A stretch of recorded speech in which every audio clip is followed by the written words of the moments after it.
মিসির আলি 200 গ্রাম পাইজং চাল কিনে এনেছেন। চাল রাখা হয়েছে একটা হরলিক্সের কৌটায়। গত 4 দিন ধরে তিনি একটা এক্সপেরিমেন্ট করছেন।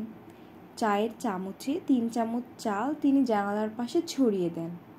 তারপর একটু আড়াল থেকে লক্ষ্য করেন কি ঘটে। যা ঘটে তা বিচিত্র, অন্তত তার কাছে বিচিত্র বলেই মনে হয়। 2টা চড়ুই পাখি চাল খেতে আসে। একটা খায়, অন্যটি জানালার রেলিংয়ে গম্ভীর ভঙ্গিতে বসে থাকে। ব্যাপারটা রোজই ঘটছে। পক্ষী সমাজে পুরুষ স্ত্রী পাখির চেয়ে সুন্দর হয়, কাজেই ধরে নেওয়া যায় যে পাখিটা চাল খাচ্ছে সেটা পুরুষ পাখি। গম্ভীর ভঙ্গিতে যে বসে আছে সে তার স্ত্রী কিংবা বান্ধবী। পক্ষী সমাজে বিবাহ প্রথা চালু আছে কিনা মিসির আলি জানেন না।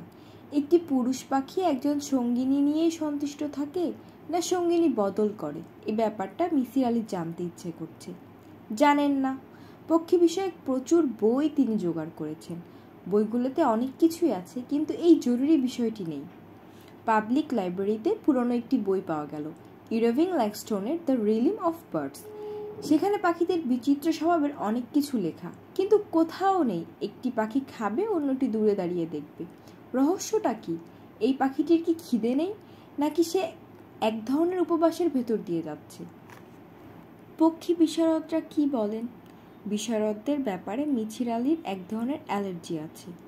বিশেষজ্ঞদের কিছু জিজ্ঞাসা করলেই তারা এমন ভঙ্গিতে তাকান যেন প্রশ্নকর্তার অজ্ঞতায় খুব বিরক্ত হচ্ছেন। প্রশ্ন পুরোপুরি না শুনেই জবাব দিতে শুরু করেন। সেই জবাব বেদবাক্যের মতো গ্রহণ করতে হবে।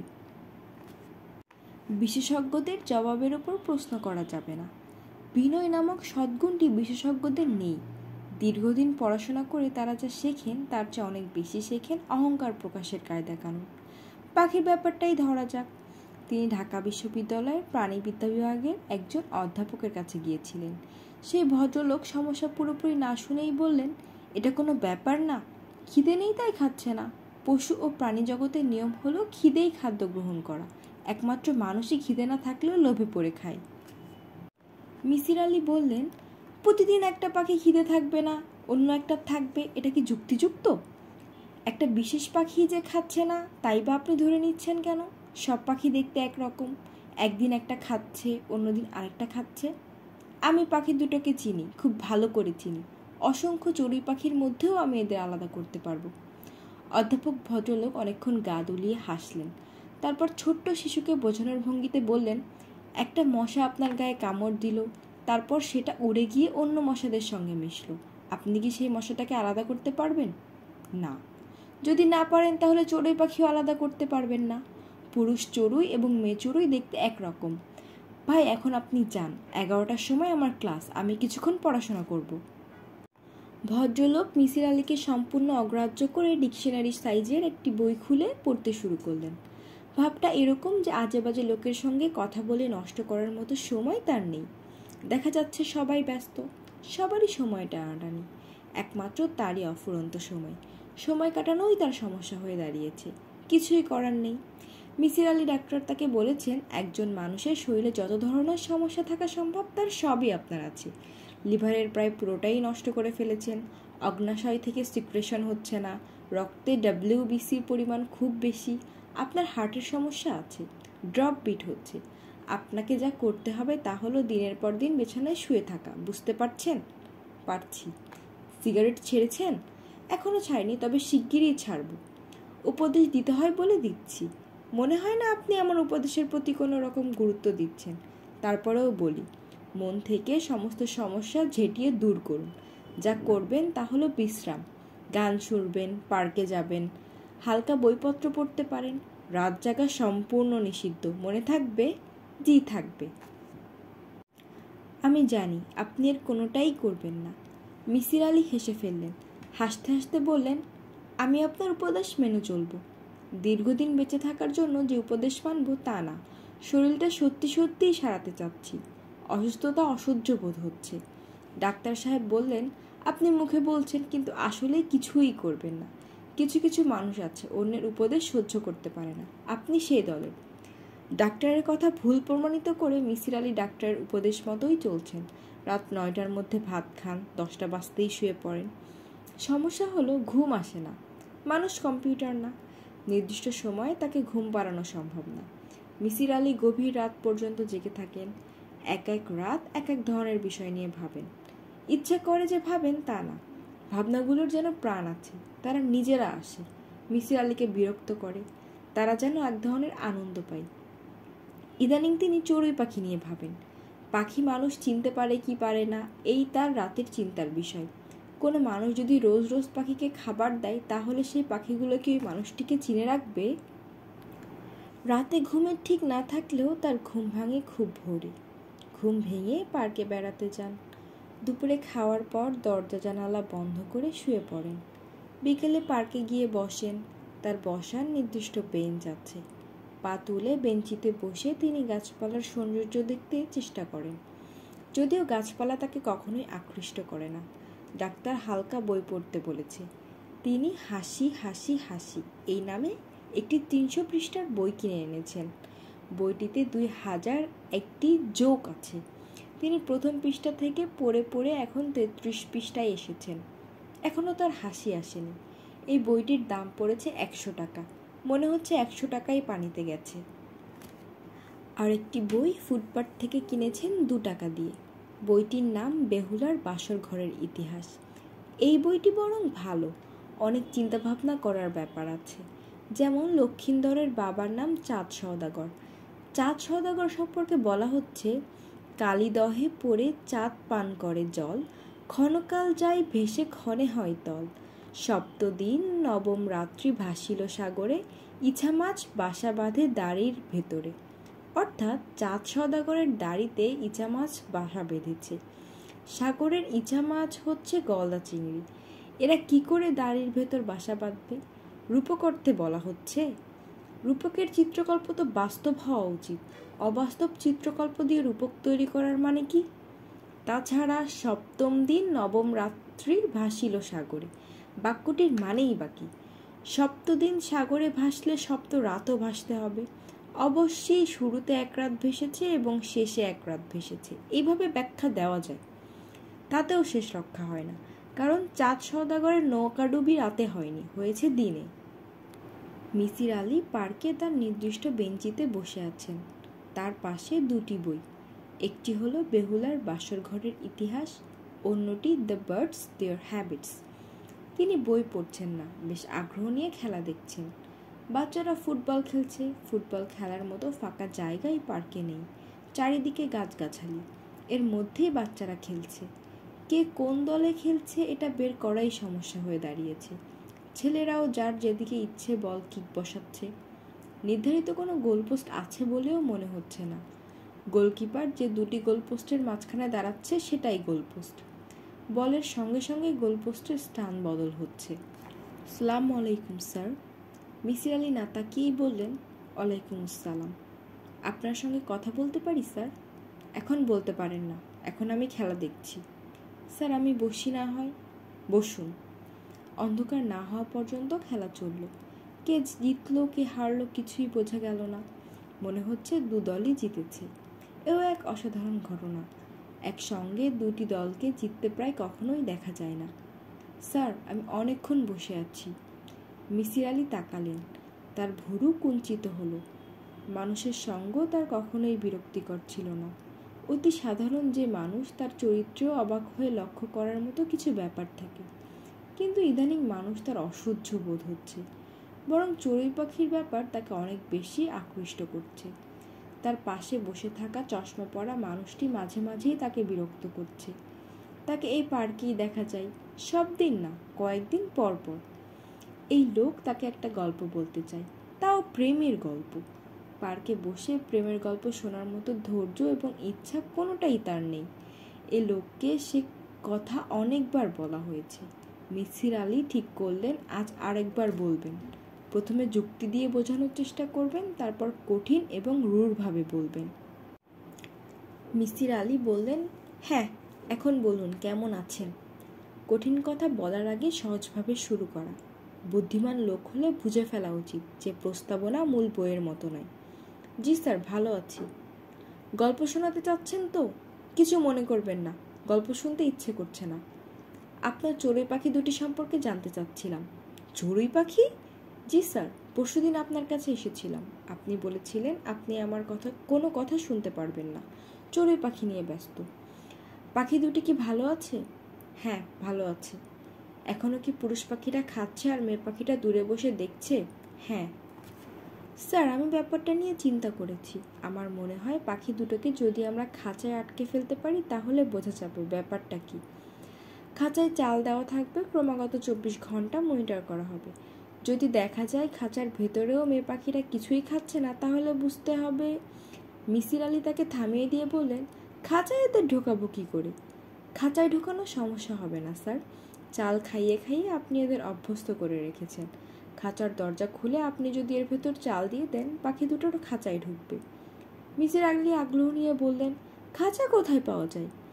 নীলক্ষেতে ইউনিভার্সিটি মার্কেট নামে একটা নতুন মার্কেট হয়েছে। রঙিন মাছ, পাখি, পাখির খাঁচার অসংখ্য দোকান। খাঁচার কীরকম দাম? আপনি যদি বেয়াদবি না নেন, আমি আপনার জন্য বড় একটা খাঁচা কিনেছি। আপনার বাসায় যে কাজের ছেলেটি আছে তাকে দিয়ে এসেছি। কেন করলে?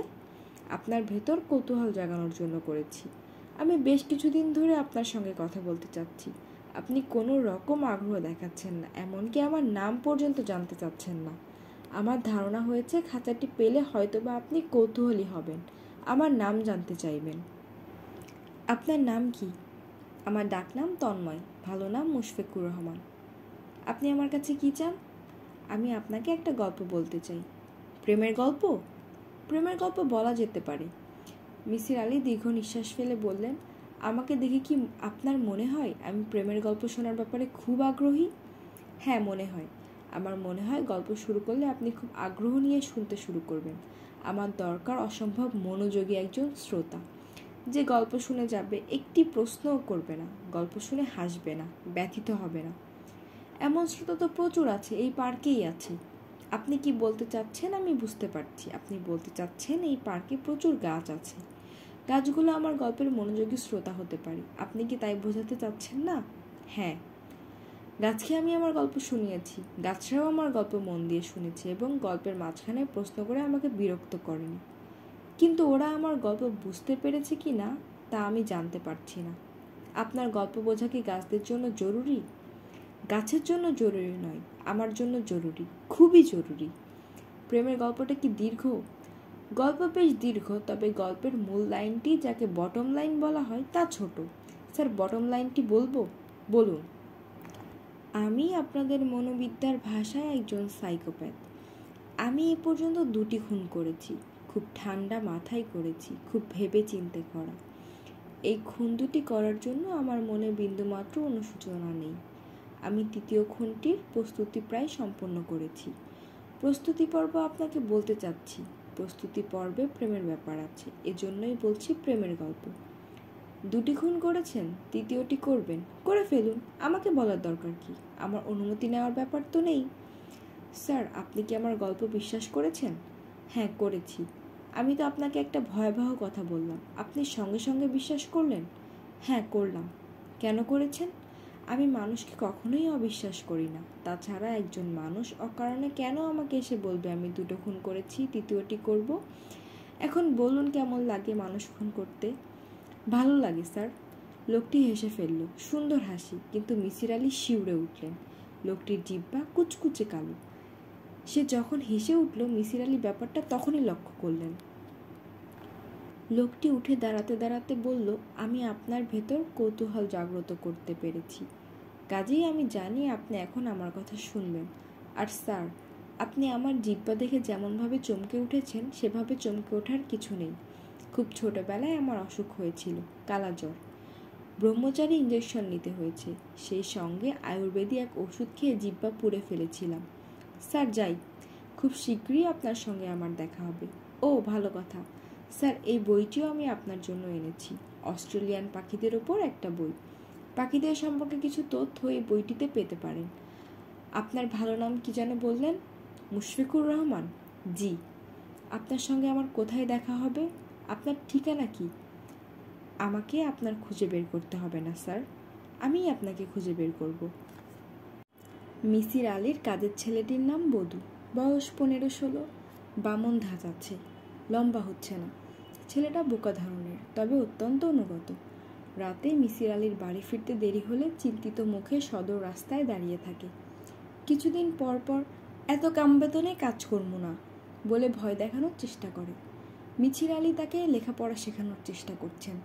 গত 3 মাসে সে অ, আ এবং ই পর্যন্ত শিখেছে, তাও ভালো মতো শিখতে পারেনি। অ এবং আতে গণ্ডগোল হচ্ছে, কোনটা অ কোনটা আ এখনও ধরতে পারে না। তারপরেও পড়ালেখার কাজটি সে খুব আগ্রহ নিয়ে করে। মিসির আলি ঘরে ঢুকে দেখলেন বধূ পড়ছে, মাথা দুলিয়ে দুলিয়ে পড়ছে, বই, স্লেট, পেন্সিল চারিদিকে ছড়ানো। মিসির আলি বললেন, কেউ কি পাখির খাঁচা দিয়ে গেছে? বধূ বলল, হ, সুন্দর মতো একটা লোক আইছিল। লোকটা কি বলল? বলছে, বধূ খাঁচাটা রাখো, স্যার এলে তার হাতে দিও, আর এই নাও একটা চিঠি। বধূ কথাগুলো হুবহু বলে গেল। মিসির আলি দীর্ঘ নিঃশ্বাস ফেললেন। বধূ মুশফিকুর রহমানের কথাগুলো যন্ত্রের মতো বলে যাচ্ছে। স্মৃতিশক্তির কোনো সমস্যা এখানে হচ্ছে না, অথচ সামান্য আ, অ তার মনে থাকে না। এর কারণটা কি? তোকে বলল বধূ খাঁচাটা রাখো? যে বলল। তোর নাম জানলো কিভাবে? তা কেমনে কব? হ্যাঁ তো আমারে বলে নাই। তুই অবাক হসনি? অপরিচিত একটা লোক তোর নাম ধরে ডাকছে। যে না, অবাক হব কেন? তার ইচ্ছা হয়েছে, ডাকছে। নাম ধরে ডাকলে দোষের কিছু নাই। মিসির আলি ঘরে ঢুকে খাঁচা দেখলেন। বেশ বড় লোহার খাঁচা, সাদা রং করা হয়েছে। রং এখনো শুকায়নি, হাতে লেগে যাচ্ছে। খামে ভরা নোটটাও তিনি পড়লেন। আপনার পক্ষী বিষয়ক গবেষণার সাফল্য কামনা করছি। বল পয়েন্টের লেখা নয়, কলমের লেখা। দামি কলম নিশ্চয়ই, মসৃণ লেখা। যে কাগজে লেখা হয়েছে সে কাগজও দামি। কোনো প্যাড থেকে ছেঁড়া হয়েছে, ক্রিম কালারের প্যাড। প্যাডের পাতা থেকে হালকা গন্ধ আসছে। মিসির আলিকে সবচেয়ে মুগ্ধ করল হাতের লেখা। অনেক দিন তিনি এত সুন্দর হাতের লেখা দেখেননি। অক্ষরগুলো আলাদা আলাদাভাবে ছুঁয়ে দেখতে ইচ্ছে করে। বধূ, যে লোকটা কি খাঁচা দিয়েই চলে গেল না কিছুক্ষণ ছিল? কিছুক্ষণ ছিল, গল্প সল্প করলো। কি গল্প করলো? আমার বাড়ি কই, কতদিন আপনার সঙ্গে আসি, এই হাবিজাবি। আমিও 2-4টা হাবিজাবি কথা বললাম। হাবিজাবি কথা কি বললে? যেমন ধরেন, লেখাপড়া কিছু মনে থাকে না, কোনটা স্বরে অ কোনটা স্বরে আ খালি গোলমাল হয়। তখন লোকটা একটা নিয়ম শিখাইয়া দিল, বলছে এই নিয়মে পড়লে মনে থাকবে। নিয়মটা কি? স্বরে অ হইল হাতের মুঠি বন্ধ, স্বরে অ বলনের সময় হাতের মুঠি বন্ধ করণ লাগবে। স্বরে আ হইল মুঠি খোলা। নিয়মটা ভালো, অহন আর ভুল হয় না। লোকটার মধ্যে অদ্ভুত কিছু দেখেছিস বধূ? যে না, ভালো করে মনে করে দেখ। লোকটা কথা বলার সময় হেসেছে? যে হাসছে। হাসি দেখে অদ্ভুত কিছু মনে হয়েছে? যে না। মিসির আলি হাসপাতাল থেকে বাড়ি ফিরেছেন। জ্বর সারলেও শরীর খুব দুর্বল। রিকশায় বাসায় আসতে গিয়েই ক্লান্ত হয়েছেন, রীতিমতো হাঁপ ধরে গেছে। বিকেলে এসেছেন, এসেই ঘুমিয়ে পড়েছেন।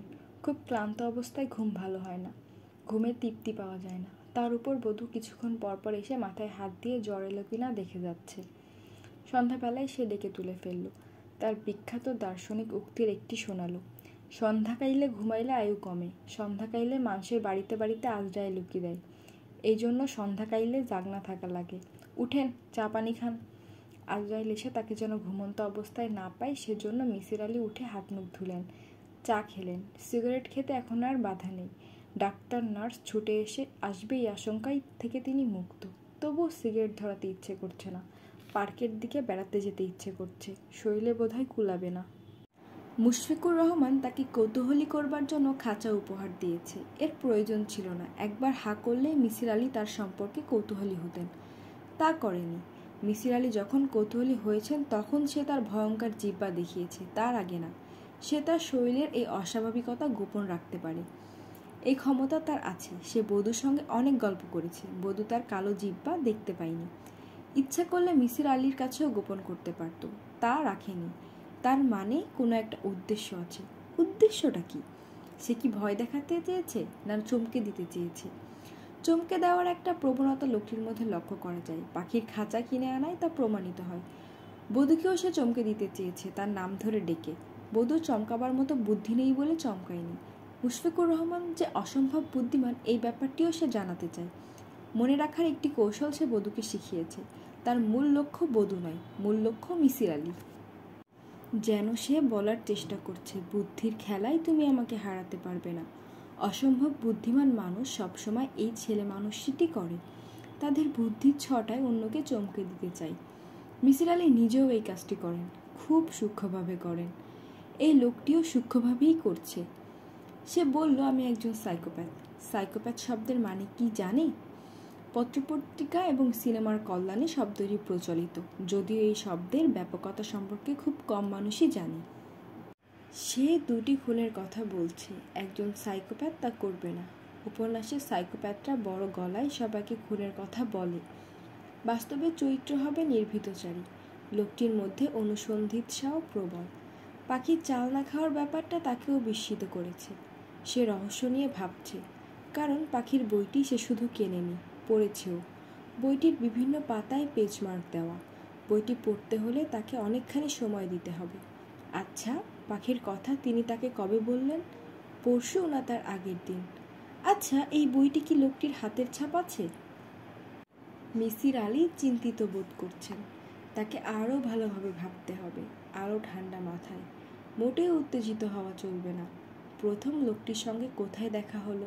পার্কে না রাস্তায়? প্রথম দিন কি কথা হয়েছিল? আচ্ছা, প্রথম দিন তার গায়ে কী কাপড় ছিল? মিসির আলি মনে করতে পারলেন না। আজ কি কাপড় ছিল? কোট না সোয়েটার? কী রঙের কোট কিংবা কী রঙের সোয়েটার? অনেক চিন্তা করেও মিসির আলি মনে করতে পারলেন না। তিনি খুবই বিস্মিত হলেন। এরকম কখনো হয় না। তার পর্যবেক্ষণ শক্তি ভালো। সারা জীবন তার অসাধারণ পর্যবেক্ষণ ক্ষমতা দেখিয়ে অন্যদের চমৎকৃত করেছেন, নিজেও চমৎকৃত হয়েছেন। আজ পারছেন না কেন? বধূ? জি স্যার।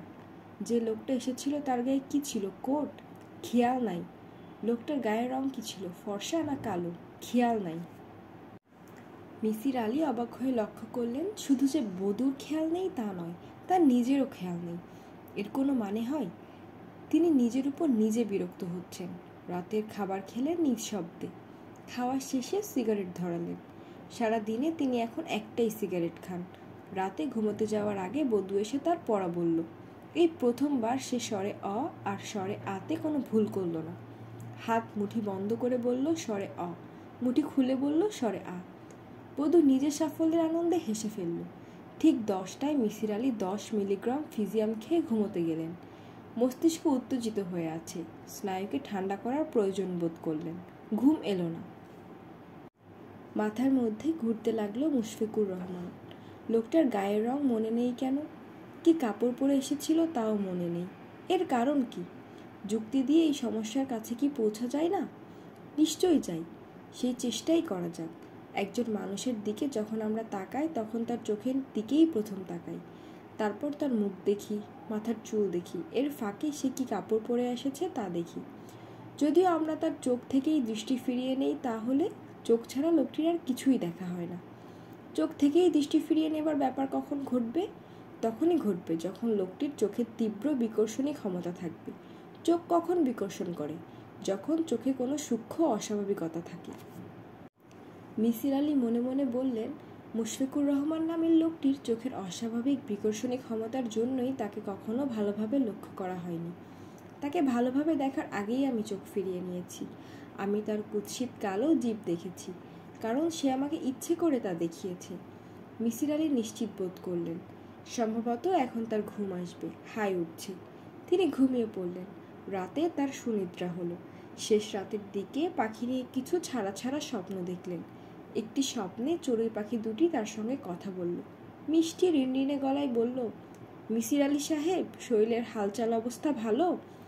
তিনি বললেন, জি না, ভালো না। রোজ খানিকটা পাইজং চাল খাবেন, চা চামচে 1 চামচ, খালি পেটে। জি আচ্ছা, খাবো। স্বপ্নের মধ্যেই মিসির আলি নিজেকে বোঝালেন, এ জাতীয় স্বপ্ন দেখার পেছনে যুক্তি আছে। তিনি ক্রমাগত পাখি নিয়ে ভাবছেন বলেই এরকম দেখছেন। এ জগতে যুক্তিহীন কিছু ঘটে না। অযুক্তি হলো অবিদ্যা। এ পৃথিবীতে অবিদ্যার স্থান নেই। তার পাখি বিষয়ক গবেষণা বেশিদূর এগুচ্ছে না। চড়ুই পাখি দুটি খাঁচায় ঢুকছে না। মিসির আলি খাঁচাটা জানালার পাশে রেখেছেন। খাঁচার ভেতরে পিরিচ ভর্তি চাল। পাখি দুটি মাথা ঘুরিয়ে ঘুরিয়ে চাল দেখছে, তবে সাহস করে এগুচ্ছে না। তাদের ষষ্ঠ ইন্দ্রিয় তাদের সাবধান করে দিচ্ছে, বলে দিচ্ছে এই খাঁচার ভেতর না ঢুকতে। একটি চড়ুই পাখির মস্তিষ্কের পরিমাণ কত? খুব বেশি হলে 50 মিলিগ্রাম। মাত্র 50 মিলিগ্রাম মস্তিষ্ক নিয়েও সে বিপদ আজ করতে পারে, কিন্তু মানুষ পারে না। সিক্স সেন্স মানুষের ক্ষেত্রে তেমন প্রবল নয়। সারাটা দিন মিসির আলি পাখির পেছনেই কাটালেন। পাখি দুটির আজ হয়তো কোনো কাজকর্ম নেই, এরা খাঁচার আশেপাশেই রইল, অন্য দিনের মতো চলে গেল না। মিসির আলিও সময় কাটাতে লাগলেন বিছানায় আধশোয়া হয়ে। তিনি এমনভাবে শুয়েছেন যেন প্রয়োজনে চট করে উঠে খাঁচার দরজা বন্ধ করতে পারেন। মাঝে মাঝেই চোখ বন্ধ করে ঘুমিয়ে পড়ার ভানও করলেন। পাখি দুটি তাতেও প্রতারিত হলো না। সন্ধ্যাবেলা তিনি গেলেন পার্কে। শীতের সময় সন্ধ্যাবেলা পার্কে লোকজন হাওয়া খেতে যায় না, পার্ক থাকে খালি। এই সময় হাঁটতে ভালো লাগে। সন্দেহজনক কিছু লোকজনকে অবশ্যই দেখা যায়, তারা কুটিল চোখে বারবার তাকায়। একবার চাদর গায়ে একজন মধ্যবয়স্ক লোক তার খুব কাছাকাছি এসে গম্ভীর গলায় বলছিলেন, সব খবর ভালো? তিনি তৎক্ষণাৎ বলেছেন, জি ভালো। লোকটি এক দৃষ্টিতে অনেকক্ষণ তাকিয়ে থেকে চলে গিয়েছিল। মিসির আলি পার্কে সেজেগুজে থাকা কিছু মেয়েকেও দেখেন। সাজ খুব সামান্য, কড়া লিপস্টিক, গালে পাউডার এবং রোজ চোখের কাজল। তারা ঘোরাফেরা করে অন্ধকারে। অন্ধকারে তাদের সাজসজ্জা কারোর চোখে পড়ার কথা না। এরা কখনোই মিসির আলির কাছে আসে না, তবে তিনি এদের সঙ্গে কথা বলার জন্য এক ধরনের আগ্রহ অনুভব করেন। তিনি ঠিক করে রেখেছেন, এদের কেউ যদি কখনো তার কাছে আসে, তিনি তাকে নিয়ে পার্কের বেঞ্চিতে বসবেন, তার তীব্র দুঃখ ও বেদনার কথা মন দিয়ে শুনবেন। তার খুব জানতে ইচ্ছে করে এই মেয়েগুলো জীবনের চরমতম গ্লানির মুহূর্তগুলো কিভাবে গ্রহণ করেছে। এই সুযোগ এখনও তার হয়নি। পার্কে তিনি ঘণ্টাখানেক হাঁটলেন। 20 মিনিটের মতো তার পরিচিত প্রিয় জায়গায় পা তুলে বসে রইলেন। পার্কটার একটা বড় সমস্যা হলো গাছগাছালি খুব বেশি, আকাশ দেখা যায় না। তার আজকাল খুব ঘন ঘন আকাশ দেখতে ইচ্ছে করে। একটা নির্দিষ্ট বয়সের পর সবারই বোধহয় এরকম হয়, বারবার আকাশের দিকে দৃষ্টি যায়। প্রকৃতি মানুষের জিনে অনেক তথ্য ঢুকিয়ে দিয়েছে। প্রকৃতি মানুষের সঙ্গে সরাসরি কথা বলতে পারে না, কিংবা চায় না। তার যা বলার সে বলে দিয়েছে, লিখিতভাবেই বলেছে। সেই জিন লেখা আছে জিনে, ডিএনএ এবং আরএনএর অণুতে। মানুষ সেই লেখার রহস্যময়তা জানে, কিন্তু লেখাটা পড়তে পারছে না। একদিন অবশ্যই পারবে। ঠান্ডা হাওয়া দিচ্ছে। মিছির আলির উঠতে ইচ্ছে করছে না। তিনি অপেক্ষা করছেন মুশফিকুর রহমান নামের লোকটির জন্য, যদিও তিনি জানেন সে আজ আসবে না। কারণ মুশফিকুর রহমান জানে মিছির আলি গভীর আগ্রহে অপেক্ষা করছেন। রহস্যপ্রিয় মানুষ, নিজের রহস্য কখনো ভাঙবে না, আরও রহস্য তৈরি করবে। এই লোকটি তখনই তার কাছে আসবে যখন মিসির আলি তার জন্য অপেক্ষা করা বন্ধ করে দেবেন। লোকটিকে খুঁজে বের করা কি কঠিন? মিসির আলির কাছে এই মুহূর্তে কাজটা কঠিন বলে মনে হচ্ছে না। বিত্তবান লোক হলে তার একটা টেলিফোন থাকার কথা, গাড়ি থাকার কথা। গাড়ি রেজিস্ট্রেশন কী নামে হয়েছে তা বের করা কয়েক ঘন্টার ব্যাপার।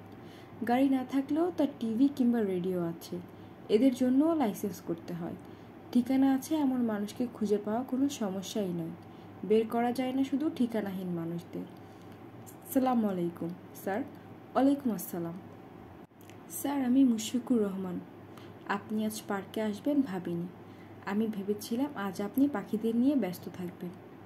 মিসির আলি স্বাভাবিক গলায় বললেন, পাখি দুটো ধরা পড়েনি। ধরা না পড়ারই কথা। খাঁচায় কাঁচা পেইন্টের গন্ধ, এই গন্ধ পাখি সহ্য করতে পারে না। আপনি কয়েকদিন খাঁচাটাকে বাইরে ফেলে রাখুন, রঙের গন্ধ দূর হোক। মুশফিকুর রহমান মিসির আলির পাশে বসল। মিসির আলি তাকালেন, কিন্তু কিছু দেখতে পেলেন না। জায়গাটা ঘন অন্ধকার। মিসির আলি বললেন, আমি আপনার কথা শোনার জন্য মানসিকভাবে তৈরি হয়ে এসেছি, শুরু করুন।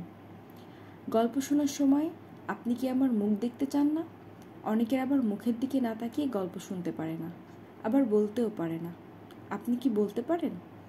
তা পারি। আমি আমার গল্প অন্ধকারেই বলতে চাই। আমার গল্প অন্ধকারের গল্প। কিন্তু স্যার, আপনার কি ঠান্ডা লাগছে না? লাগছে। আমি একটা চাদর নিয়ে এসেছি, চাদর গাড়িতে রাখা আছে। আমার চাদর ব্যবহার করতে আপনার কি কোনো আপত্তি আছে? না, আপত্তি নেই। মুশফিকুর রহমান বেঞ্চ ছেড়ে উঠে গেল। মিসির আলি লক্ষ্য করলেন সে খুঁড়িয়ে খুঁড়িয়ে হাঁটছে। তার গায়ে চাদর, গায়ে চাদর থাকতেও সে আরেকটি চাদর নিয়ে এলো কি জন্য? তার জন্যই কি এনেছে? সে কি নিশ্চিত ছিল মিসির আলি এসে বসে থাকবে, গল্প শুনতে চাইবেন এবং সে গল্প শোনাবে শীতের রাতে?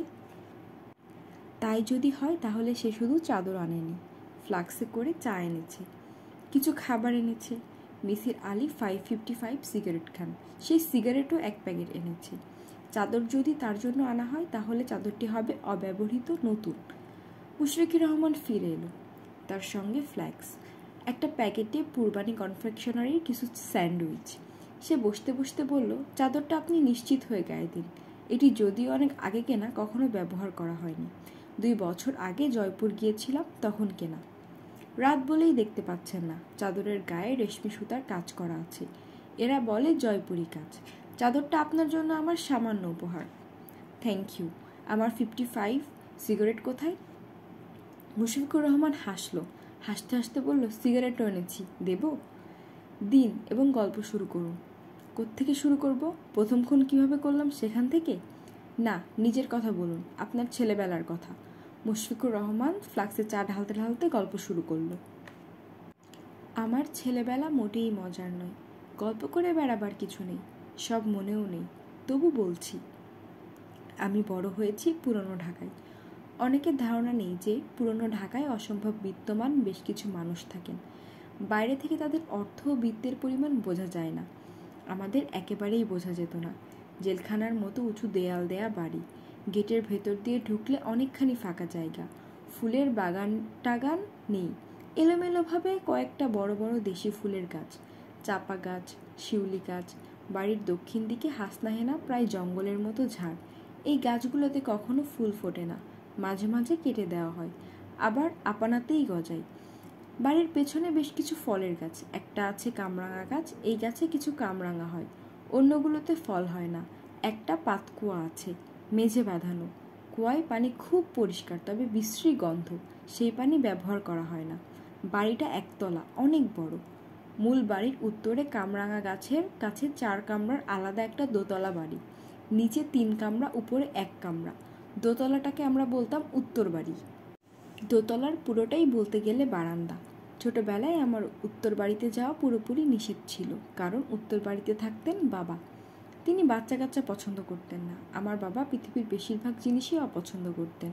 হইচই অপছন্দ করতেন, বাচ্চা কাচ্চা অপছন্দ করতেন, গান অপছন্দ করতেন। সবচেয়ে মজার ব্যাপার হলো গাড়ি অপছন্দ করতেন, কারণ গাড়ি স্টার্ট করলে ভট ভট শব্দ হয়, যে কারণে আমাদের কোনো গাড়ি ছিল না। আমি স্কুলে যেতাম রিকশায়। আমার মাথা কামানোর গাট্টা গোট্টা একটা লোক স্কুলে নিয়ে যেত। তার নাম ছিল সর্দার। আমি ডাকতাম সর্দার চাচা। তিনি কথায় কথায় বলতেন, এক টান দিয়া কলজা ছিঁড়া বাইক কইরা ফেলাম। এমনভাবে বলতেন যেন তিনি কাজটা এক্ষুনি করবেন। ধরুন আমি রিকশা করে যাচ্ছি, অন্য একটা রিকশার সঙ্গে ধাক্কা লাগলো, আমার পড়ে যাওয়ার উপক্রম হলো। তিনি চলন্ত রিকশায় উঠে দাঁড়িয়ে বলতেন, এক টান দিয়ে কলজা ছিঁড়া ফেলমু। সর্দার চাচাকে আমি খুবই পছন্দ করতাম, কিন্তু উনি আমাকে পছন্দ করতেন কি করতেন না কোনোদিন জানতে পারিনি। সর্দার চাচাকে আমার অপছন্দ করার কোনো কারণ ছিল না। পছন্দ করতাম কারণ আমার আর কেউ ছিল না। বাবার সঙ্গে আমার কোনো রকম যোগাযোগ নেই, মার সঙ্গেও নেই। বাবা মাকে পরিত্যাগ করেছিলেন। মার এই বাড়িতে আসা নিষেধ ছিল। আমাকে লালন পালন, স্কুলে নিয়ে যাওয়া, স্কুল থেকে আনা সবই সর্দার চাচা করতেন। আমার জগৎ ছিল স্কুল এবং স্কুলের 4 দেয়াল ঘেরা আমাদের বাড়ি। স্কুল আমার ভালো লাগতো না, বাড়িও ভালো লাগতো না। আমি যখন ক্লাস 4-এ পড়ি তখন স্কুলে যাওয়া আমার বন্ধ হয়ে গেল, কারণ আমার কাছে স্পষ্ট নয়। শুধু শুনলাম বাবা বলে দিয়েছে স্কুলে যেতে হবে না, মাস্টার এসে আমাকে বাড়িতে পড়াবে। আমার স্কুলে যেতে না দেওয়ার কারণ আমি তখন যা অনুমান করেছি তা হচ্ছে, কোনো একদিন হয়তো স্কুল থেকে আমার মা আমাকে নিয়ে পালিয়ে যেতে চেয়েছিলেন। মিসির আলি বললেন, এখন আপনার অনুমান কি? আমি স্যার আমার অনুমানের কথা আপনাকে বলবো না। আমি আমার অনুমানের কথা বলে আপনাকে প্রভাবিত করব না। বেশ, আপনি বলতে থাকুন। আমার জীবন কাটতে লাগলো বাড়ির পেছনে কুয়োতলায়। বাঁধানো কুয়োতলা, আমি চক দিয়ে ছবি এঁকে ভরিয়ে ফেলতাম। সন্ধ্যাবেলা সর্দার চাচা ছবিগুলোর দিকে তাকিয়ে বলতেন, ভালো হইছে, সৌন্দর্য হইছে। তারপর কুয়া থেকে বালতি বালতি পানি তুলে কুয়োতলা ধুয়ে পরিষ্কার করে রাখতেন, যাতে পরদিন আমি ছবি আঁকতে পারি। যে মাস্টার সাহেব আমাকে পড়াতে এলেন তাকে আমার পছন্দ হলো, খুবই পছন্দ হলো। হাসি খুশি পড়াতেন, খুব ভালো। পড়ানোর ফাঁকে ফাঁকে গল্প করতেন। মানুষটা খুব রোগা, অনেকখানি লম্বা। অতিরিক্ত লম্বার কারণে বোধহয় কুঁজো হয়ে থাকতেন। চাইনিজদের মতো তার থুতনিতে দাড়ি ছিল। প্রচুর সিগারেট খেতেন, সস্তা দামের সিগারেট। সিগারেটের কড়া গন্ধে আমার দম বন্ধ হয়ে যেত, বমি আসতো। যখন গল্প শুরু করতেন তখন আর কিছু মনে থাকতো না, তামাকের গন্ধও পেতাম না। কি গল্প করতেন? নানা ধরনের গল্প। চার্লস ডিকেন্সের অলিভার টুইস্টের পুরো গল্পটা তিনি আমাকে বলেন। কাঁদতে কাঁদতে আমি এই গল্প শুনি। আজ পর্যন্ত আমি কাউকে এত সুন্দর গল্প বলতে শুনিনি। অল্প কিছুদিন স্যার আমাকে পড়ালেন, তারপর তার চাকরি চলে গেল। কেন? আপনাকে পরে বলবো, ব্যাখ্যা করে বলবো। স্যারের প্রসঙ্গ এখন থাক। যে কথা বলছিলাম, ওনার চাকরি চলে গেলে উনি কিন্তু প্রায়ই আসতেন, চুপি চুপি আসতেন। বেছে বেছে এমন সময় আসতেন যখন বাবা থাকতেন না। গলা নিচু করে বলতেন, তোমাকে দেখতে আসলাম, ভালো আছো? তোমার বাবার বাসায় নাই তো? আমি যদি বলতাম না, তিনি অসম্ভব আনন্দিত হয়ে তৎক্ষণাৎ সিগারেট ধরাতেন। একদিন ঠিক দুপুরবেলায় এসে গলা নিচু করে বললেন, তন্ময়, বাবা একটা কথা শোনো, তোমার মা তোমাকে একটু দেখতে চাই, শুধু এক পলক দেখবে। তোমার মার খুব শরীর খারাপ, হয়তো বাঁচবে না, তোমাকে খুব দেখার ইচ্ছা। তুমি কি যাবে আমার সঙ্গে? দুপুরবেলা তো তোমার বাবা বাসায় বেশিক্ষণ থাকেন না, তখন নিয়ে যাব, দেখা করিয়ে আবার ফিরিয়ে দিয়ে যাব। যাবে? এই দেখো, তোমার মা একটা চিঠিও দিয়ে দিয়েছেন, চিঠিটা পড়ো। আমি চিঠিটা না পড়েই তৎক্ষণাৎ বললাম, হ্যাঁ। তিনি চিন্তিত গলায় বললেন, কাউকে কিছু বলবে না, কাউকে কিছু বললে তোমাকে নিতে দেবে না। আমি কাউকে কিছু বলবো না, আমি তোমাকে নিতে আসবো না, বুঝলে? তুমি করবে কি, দুপুরবেলায় সুযোগ বুঝে গেট দিয়ে বাইরে চলে আসবে, এক দৌড়ে সদর রাস্তায় চলে আসবে। একটা বেবি ট্যাক্সি স্ট্যান্ড আছে না, ওখানে আমি থাকবো। তুমি আসা মাত্র তোমাকে নিয়ে চলে যাব। আসতে পারবে না? পারবো। দেখো, কেউ যেন কিছু জানতে না পারে, জানতে পারলে আমার সর্বনাশ হয়ে যাবে। তোমার বাবা আমাকে ক্ষমা করবেন না, উনি সেই মানুষই না, আমি একজন দরিদ্র মানুষ। আমি যাব। কবে আসবে? আপনি বলুন। আগামীকাল পারবে? পারবো। ওনাকে খুব চিন্তিত মনে হলো, আমি মোটেই চিন্তিত হলাম না। আমার মনে হলো কেউ কিছু বুঝতে পারার আগেই আমি চলে আসব। তাছাড়া শীতের দুপুরে সর্দার চাচা পাকা বারান্দায় পাটি পেতে রোদে ঘুমায়। বাবা বাসায় থাকেন না, তিনি ফেরেন সন্ধ্যায়। গেটে যে থাকে সেও ঝিমুত থাকে। এক ফাঁকে ঘর থেকে চলে গেলেই হলো। তাই করলাম, সবাইকে ফাঁকি দিয়ে চলে গেলাম। গিয়ে দেখি বেবি ট্যাক্সি স্ট্যান্ডের কাছে মাস্টার সাহেব শুকনো মুখে দাঁড়িয়ে আছেন, তার হাতে সিগারেট। তাকে দেখে দারুণ চিন্তিত মনে হলো। ভীত চোখে চারিদিকে তাকাচ্ছেন। আমাকে দেখে তার উৎকণ্ঠা আরও বাড়ল। তিনি বললেন, কেউ দেখেনি তো? আমি বললাম, না। তিনি বললেন, চলো একটা বেবি ট্যাক্সি নিয়ে নিই। উনি তখন বেবি ট্যাক্সি দরদাম করেছেন, তখনই সর্দার চাচা উপস্থিত হলেন। আমাদের দুজনকেই বাড়িতে নিয়ে গেলেন। বাবা আসলেন সন্ধ্যাবেলা। তিনি আমাকে কিছুই বললেন না, কিন্তু স্যারের শাস্তির ব্যবস্থা করলেন। সেই শাস্তি ভয়াবহ শাস্তি। একতলার দারোয়ানের ঘরের দরজা বন্ধ করে মার। সেই ঘরের ভেতর আমিও আছি। বাবা চাচ্ছিলেন যেন শাস্তির ব্যাপারটা আমিও দেখি। স্যারকে মারছিল সর্দার চাচা। আমি একটা খাটের উপর দাঁড়িয়ে সেই ভয়ঙ্কর দৃশ্য থরথর করে কাঁপতে কাঁপতে দেখছি। স্যার একসময় রক্তবমি করতে লাগলেন এবং একসময় কাতর গলায় বললেন, আমারে জানে মারবেন না, আমার ছোট ছোট ছেলে মেয়ে আছে। সর্দার চাচা হিস করে বললেন, চুপ, শব্দ করলে কলজা টাইন দিয়া বার কইরা ফেলামো, চুপ। এরপর কি হলো আমার মনে নেই, কারণ আমার জ্ঞান ছিল না। আমি অজ্ঞান হয়ে বিছানায় পড়ে যাই। জ্ঞান হলে দেখি আমি আমার বিছানায় শুয়ে আছি, সর্দার চাচা আমার মাথায় পানি ঢালছেন। আমি বললাম, উনি কি মারা গেছেন? সর্দার চাচা বললেন, আরে ধুর বোকা, মানুষ এত সহজে মরে না, মানুষ মারা বড়ই কঠিন। তারে রিক্সা তুইলা বাসায় পাঠাইয়া দিছি। রক্তবমি করছিল। পেটে আলসার থাকলে অল্প মাছ দিলেই নাকে মুখে রক্ত ছোটে, ও কিছু না। উনি তাহলে মরেন নাই? না না। আচ্ছা ঠিক আছে, তোমার একদিন তার বাসায় নিয়ে যাব না। আমি ওনার বাসায় যাব না, এটাই ভালো, কি দরকার? সর্দার চাচা আমাকে মিথ্যা কথা বলেছিল। স্যারকে ওই রাতে ভয়ঙ্করভাবে মারা হয়েছিল। অচেতন অবস্থায় তাকে গভীর রাতে বাহাদুর শাহ পার্কে ফেলে আসা হয়। সেখান থেকে তাকে হাসপাতালে নেওয়া হয়। তার মৃত্যু হয় হাসপাতালে। মৃত্যুর আগে তার জ্ঞান ফেরেনি, কাজেই তিনি মৃত্যুর কারণ সম্পর্কে কিছু বলে যেতে পারেননি। মুশফিকুর রহমান চুপ করল। হাই তুলতে তুলতে বলল, আজ এই পর্যন্ত থাক, ঠান্ডা বেশি লাগছে। মিসির আলী বললেন, আপনার স্যারের নাম কি? ওনার নাম জানি না, খুব অল্পদিন পড়িয়েছিলেন, নাম জানা হয়নি। উনি ছিলেন একজন পেশাদার প্রাইভেট টিউটর, ছাত্র পড়ানো ছাড়া আর কিছু করতেন না। উনি আপনাকে কতদিন পড়িয়েছিলেন? সপ্তাহ 2 কিংবা তার চেয়েও কম। আমার শৈশবের ঘটনা আপনার কাছে কেমন লাগলো? মোটামুটি লেগেছে। সাজানো গল্প, যত সুন্দরী হোক সাজানো গল্প ভালো লাগে না। মুশফিকুর রহমান তীক্ষ্ণ গলায় বলল, সাজানো বলছেন কেন? গল্পটা সাজানো মনে করার পেছনে আমার অনেকগুলো কারণ মনে আসছে।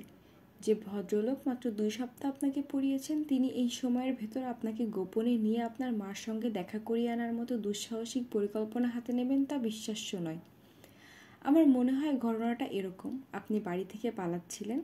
যখন আপনার সর্দার চাচা আপনাকে ধরল, তখন শাস্তির হাত থেকে বাঁচার জন্য মাস্টার সাহেবকে জড়িয়ে গল্পটা তৈরি করলেন।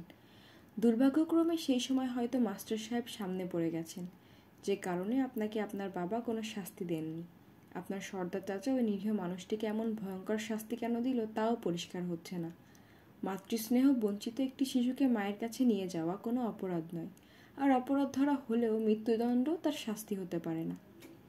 মুশফিকুর রহমান সিগারেট ধরাতে ধরাতে বলল, আমার গল্প আপনার কাছে বিশ্বাসযোগ্য বলে মনে হচ্ছে না? না, কারণ গল্পে ফাঁক আছে। সুদূর শৈশবের গল্প বলছি, ফাঁক থাকাই তো স্বাভাবিক। ফাঁকগুলো অনেক বড়। মুশফিকুর রহমান বলল, স্যার, শুরুতেই আপনি আমাকে একজন ভয়ঙ্কর মানুষ ধরে নিয়েছেন। আমার কারণেই তা করেছেন। আমি নিজেকে ভয়ঙ্কর মানুষ হিসেবেই আপনার সামনে উপস্থিত করেছি, যে কারণে অতি সামান্য অসামঞ্জস্য আপনার কাছে অনেক বড় লাগছে। গল্পে ফাঁক আছে বলে যে দাবি আপনি করছেন, আমি সেই ফাঁক ঠিক ধরতে পারছি না। আমি শুধু বলছি যে যা ঘটেছে তা আপনাকে আমি বলার চেষ্টা করেছি। স্যার, আপনি একটা ব্যাপার ভুলে যাচ্ছেন, আপনাকে মিথ্যে বলার কোনো প্রয়োজন আমার নেই।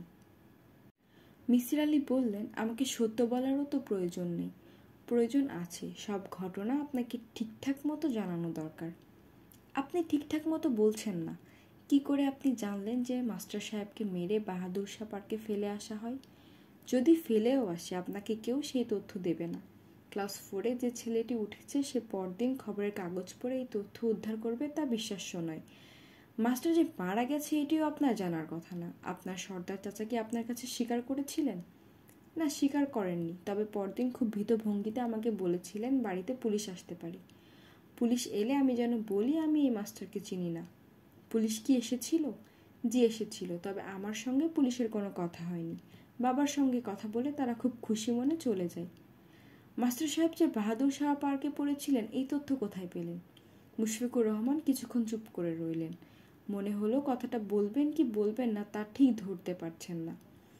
শেষ পর্যন্ত বলে ফেললেন, এই তথ্য আমি মাস্টার সাহেবের কাছ থেকে পেয়েছি। তার মানে?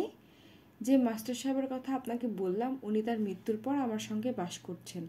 কি বললেন? ওই মৃত ব্যক্তি গত 21 বছর ধরে আমার সঙ্গে আছেন। তিনি আমাদের বাড়িতে বাস করেন।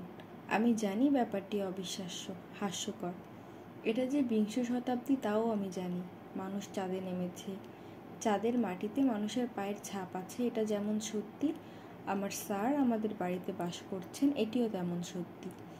আমি চাই আমার ওই স্যারের সঙ্গে আপনার দেখা হোক, কথা হোক। তিনি আপনার মতোই বুদ্ধিমান, কিংবা কে জানে আপনার চেয়েও হয়তো বুদ্ধিমান। তাকে আপনার পছন্দ হবে। উনি আমাকে চেনেন? হ্যাঁ, চেনেন। আমি যে আপনার সঙ্গে যোগাযোগ করার চেষ্টা করছি তা তিনি জানেন। তিনি আপনার সঙ্গে কথা বলতে আগ্রহী। যে 2 জন খুন হয়েছে তারা কারা? একজন সর্দার চাচা, অন্যজন আমার বাবা। মিসির আলি উঠে দাঁড়ালেন। মুশফিকুর রহমান বলল, আপনি কি আমার স্যারের সঙ্গে কথা বলবেন? না। না কেন? একজন এসে আমাকে বলবে তার বাড়িতে একটা প্রেতাত্মা বাস করছে, সেই প্রেতাত্মা আমার সঙ্গে কথা বলতে চাই, আর অমনি আমি কথা বলার জন্য রওনা হব? তা হয় না। আমি শারীরিকভাবে অসুস্থ, মানসিকভাবে অসুস্থ নই। আপনি কি কোনো কৌতূহল বোধ করছেন না? প্রেতাত্মা বিষয়ে কোনো কৌতূহল বোধ করছি না, তবে আপনার ব্যাপারে কৌতূহল বোধ করছি। আমার মনে হচ্ছে আপনি খুবই অসুস্থ একজন মানুষ। আপনার মার সঙ্গে আমি কথা বলতে চাই। উনি কি জীবিত আছেন? জি, জীবিত আছেন। আমি জানতাম আপনি আমার মার সঙ্গে কথা বলতে চাইবেন। আমি ওনার ঠিকানা লিখে এনেছি, তাই কাগজে লেখা আছে। মিসির আলি যন্ত্রের মতো ঠিকানা লেখা কাগজ হাতে নিলেন। ভদ্রমহিলার নাম মোমেনা খাতুন, 18/2 তল্লাবাগে তার ছোট ভাইয়ের সঙ্গে থাকেন। টেলিফোন নাম্বার দেওয়া আছে। মিসির আলি অনেকবার টেলিফোন করলেন, রিং হয় কিন্তু কেউ ধরে না। সেট হয়তো নষ্ট হয়ে আছে। নম্বর খুঁজে বাড়ি বের করার কাজটা তিনি একেবারেই পারেন না। তিনি জানেন তল্লাবাগে উপস্থিত হয়ে যদি বলেন 18/2 বাড়িটা কোথায়, তাহলে কোনো লাভ হবে না। যাকে জিজ্ঞাসা করা হবে সে এমনভাবে তাকাবে যে এই নাম্বার শুনে সে বড়ই চমৎকৃত বোধ করছে। এমন অদ্ভুত নাম্বার কোত্থেকে এসেছে বুঝতে পারছে না। আর একদল আছে যারা নাম্বার শুনে বলবে, ও আচ্ছা 18/2, নাক বরাবর যান, তারপর লেফটে যাবেন। কাউকে জিজ্ঞাসা করলেই বলবে। এরা সব জানতার কাজটা করে কিছু না জেনে, অন্যকে বোকা বানিয়ে আনন্দ পেতে চায়। এলাকার বাড়িঘরের নাম্বার সম্পর্কে সবচেয়ে ভালো জানে ছোট ছোট ছেলেমেয়েরা, যারা 3-4-এ পড়ে। মানুষের মতো বাড়ির নাম্বার আছে এই বিষয়টি তাদের হয়তো আলোড়িত করে। তারা মনে রাখার চেষ্টা করে। বাড়ির নাম্বার নিয়ে বিব্রত মানুষকে সত্যিকার অর্থেই এরা সাহায্য করতে চায়। এদের একজনের সাহায্য নিয়ে মিসির আলি 18/2 তল্লাবাগ খুঁজে বের করলেন। সরু রাস্তার উপর বিরাট বাড়ি। বাড়ির বিশেষত্ব হচ্ছে সবই বড় বড়। ড্রয়িং রুমে বিশাল আকৃতির সোফা, দেয়ালে কাবা শরীফের প্রকাণ্ড বাধাই ছবি, একটি টিভি আছে। একে কত ইঞ্চি টিভি বলে কে জানে। সিনেমার পর্দার মতো বড় স্ক্রিন, শুধু বাড়ির দরজা জানালা ছোট ছোট। প্রথম দর্শনেই মিসির আলির মনে হলো, সোফা টিভি এগুলো এ বাড়িতে ঢোকালো কিভাবে। ড্রয়িং রুমে বেশ কিছু লোক গাদাগাদি করে সোফায় বসে আছে। বাড়িতে কোনো উৎসব হয়তো। সবাই সেজে গুজে আছে। অল্প বয়সী বালিকারাও ঠোঁটে লিপস্টিক দিয়ে গালে রোজ মেখে সেজেছে। সবাইকে ভয়ঙ্কর দেখাচ্ছে। মিসির আলির মনে হলো মোমেনা খাতুন নামের এই বৃদ্ধা মহিলার প্রতি কারো কোনো কৌতূহল নেই, আগ্রহও নেই। একজন অপরিচিত ভদ্রলোক তার সঙ্গে দেখা করতে এসেছেন শুনেও কেউ কোনো গা করছে না। মধ্যবয়স্ক এক লোক বিরস মুখে বললেন, বসুন দেখছি। বলেই তিনি কর্ডলেস টেলিফোনে কাকে যেন ধমকাতে শুরু করলেন। লোকটার পরনে হালকা কমলা রঙের স্যুট, গলায় ছোট ছোট ফুল আকার টাই, তবে তার প্যান্টের জিপার খোলা। সবাই তা দেখছে, কেউ কিছু বলছে না। মনে হয় বলার সাহস পাচ্ছে না। মিসির আলি সোফায় বসে রইলেন একা একা। 18-19 বছরের একটা মেয়ে ঝড়ের গতিতে বাসায় ঢুকে মিসির আলিকে বললেন, আপনি কি কার রেন্টাল থেকে এসেছেন? এত দেরি যে? বলেই জবাবের জন্য অপেক্ষা না করেই ভিতরে চলে গেল। উঁচু গলায় বলল, বাস চলে এসেছে মা।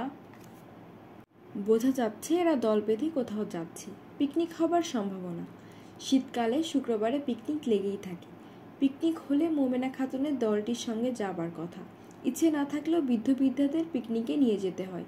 বৃদ্ধ বৃদ্ধারাও জীবনের শেষ দিকে এসে পিকনিক জাতীয় ব্যাপারে খুব আগ্রহী হয়ে পড়েন।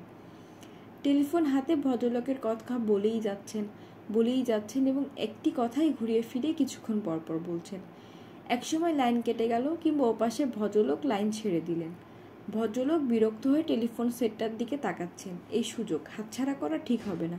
মিসির আলি আবার বললেন, আমি একটু মোমেনা খাতুনের সঙ্গে কথা বলবো। আপনাকে অপেক্ষা করতে বললাম না? ব্যস্ততাটা তো দেখতে পাচ্ছেন নাকি পাচ্ছেন না? সবাই গায়ে হলুদে যাচ্ছে। কিছু মনে করবেন না, আপনার প্যান্টের জিপার খোলা। ভদ্রলোক এমনভাবে মিসির আলির দিকে তাকালেন যেন মিসির আলি নিজেই জিপার খুলেছে। মিসির আলি বললেন, উনি আছেন তো? হ্যাঁ আছেন, কিছুক্ষণ ওয়েট করুন, ভিড় কমুক, তারপর আপনাকে আন্টির কাছে নিয়ে যাব। জাস্ট দেখা দিয়ে চলে যাবেন, বেশিক্ষণ বিরক্ত করবেন না। কথা বলা পুরোপুরি নিষেধ। আন্টির আবার বেশি কথা বলার অভ্যাস। কথা বলে বলে রোগ বাড়াচ্ছেন। বোঝা যাচ্ছে ভদ্রমহিলা অসুস্থ, সম্ভবত হাসপাতালে ছিলেন, সম্প্রতি বাসায় আনা হয়েছে।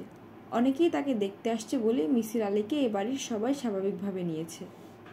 ঘণ্টাখানিক বসে থাকার পর একজন কাজের মেয়ে এসে বললেন, ভিতরে আসেন, জুতা খুইল্লা আসেন। লম্বা বারান্দা পার হয়ে মিসির আলি ছোট একটা ঘরে ঢুকলেন। ঘরের দরজা জানালা বন্ধ। মেঝে মনে হয় ডেটল দিয়ে ধুয়েছে। ঘরময় ডেটলের গন্ধ। ঘরের অর্ধেকটা জুড়ে খাট পাতা। মিসির আলি ভেবেছিলেন বৃদ্ধ এক মহিলাকে শুয়ে থাকতে দেখবেন। তা দেখলেন না। মোমেনা খাতুন একদিকে দেয়ালে ঠেস দিয়ে বসে আছেন। তার চোখে চশমা, গায়ের রং ধবধবে সাদা। গায়ের কাপড়টিও সাদা, মাথার চুল সাদা। যে বিছানায় বসেছেন সে বিছানার চাদরটাও সাদা। সব মিলে সুন্দর একটি ছবি। মিসির আলি বললেন, আপনি কেমন আছেন? ভদ্রমহিলা স্পষ্ট উচ্চারণে বললেন, জি ভালো। ভদ্রমহিলার কান ঠিক আছে, কথাও জড়ানো নয়, তবে চোখের দৃষ্টি সম্ভবত কিছু সমস্যা আছে। তিনি তাকিয়ে আছেন অন্যদিকে। আপনি অসুস্থ জানতাম না। অসুস্থ জানলে আসতাম না। আমি ভালো আছি। বাথরুমে মাথা ঘুরে পড়ে গিয়েছিলাম। হাসপাতালে নিয়ে গেল। ডাক্তার বলল কিছু হয় নাই। আমি খানিকক্ষণ আপনার সঙ্গে কথা বলবো, যদি আপনার আপত্তি না থাকে। আমার পরিচয় আপনাকে দেওয়া দরকার। আমার নাম মিসির আলি। আপনার পরিচয় দিতে হবে না। আমার ছেলে তার ম্যানেজারকে পাঠিয়েছিল, সে বলেছে আপনি আসবেন। আপনার ছেলে আপনাকে দেখতে আসেনি? না, আসে না। এর আগে একবার জরায়ুর টিউমার অপারেশন হয়েছিল, 3 মাস ছিলাম হাসপাতালে। খবর পেয়েও দেখতে এলো না, মরেও যেতে পারতাম। আমি তো তার মা। বলুন আপনি, আমি তার মা না? অবশ্যই আপনি মা। বেশি কথা বলা বোধহয় আপনার নিষেধ। আমি বরং এক কাজ করি, এমনভাবে প্রশ্ন করি যেন হ্যাঁ না বলে জবাব দেওয়া যায়।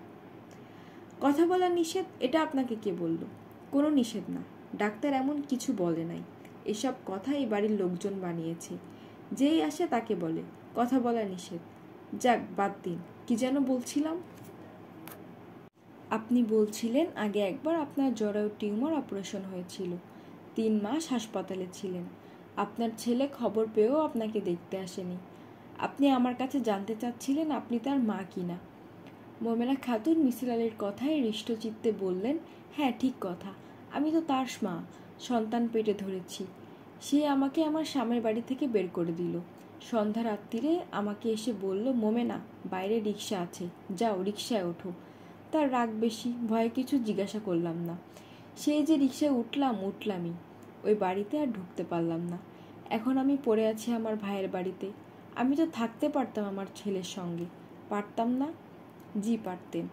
তার উচিত ছিল না আমাকে তার বাড়িতে রাখা? আমি তার মা, আমি কেন অন্যের বাড়িতে থাকব? জি, তা তো বটেই। তন্ময়ের বাবার মৃত্যুর পর আপনি ওই বাড়িতে গিয়ে উঠলেন না কেন? কেমন করে উঠব? তখন আমার ভাইয়া জোর করে আমার বিয়ে দিয়েছে। লোকটা রেলে চাকরি করত, ছোট চাকরি, তবে মানুষ খারাপ ছিল না। সে মারা গেছে কাকড়া বিছার কামড়ে। কাকড়া বিছার কামড়ে মানুষ মারা যায় এমন কথা আগে কখনো শুনেছেন? শুনেন নাই। এটা হলো আমার কপাল। লোকটা রেলের গুদাম ঘরে ঢুকেছে, টিন না কি যেন সরাচ্ছে, এমন সময় হাতে কামড় দিল। চিৎকার দিয়ে উঠল, সাপ সাপ! সে ভেবেছিল সাপ। লোকজন দৌড়ে এসে দেখল কাকড়া বিছা। কেউ কোনো গুরুত্ব দিল না, কামড়ের জায়গায় চুন মাখিয়ে দিল। রাতে লোকটার জ্বর আসলো, খুব জ্বর। আমাকে ডেকে তুলে বলল, মোমেনা, বড় পানির পিপাসা লেগেছে, পানি দাও। আমি বাতি জ্বালিয়ে দেখি হাত ফুলে ঢোল হয়েছে, গা আগুনের মতো গরম। আমি বললাম, ডাক্তার ডাকি? সে বলল, ভোর হোক। এত রাতে ডাক্তার কোথায় পাবে? সেই ভোর আর তার দেখা হলো না। মিসির আলী ধৈর্য নিয়ে অপেক্ষা করছেন। ভদ্রমহিলা কথা বলেই যাচ্ছেন, মৃত্যুর বর্ণনা, মৃত্যুর পরের অবস্থার বর্ণনা। কোনো কিছুই বাদ দিলেন না। একবার কিছুক্ষণের জন্য থামতেই মিসির আলী বললেন, আপনার ওই পক্ষের কোনো ছেলে মেয়ে নেই? থাকবে না কেন, আছে 2 মেয়ে।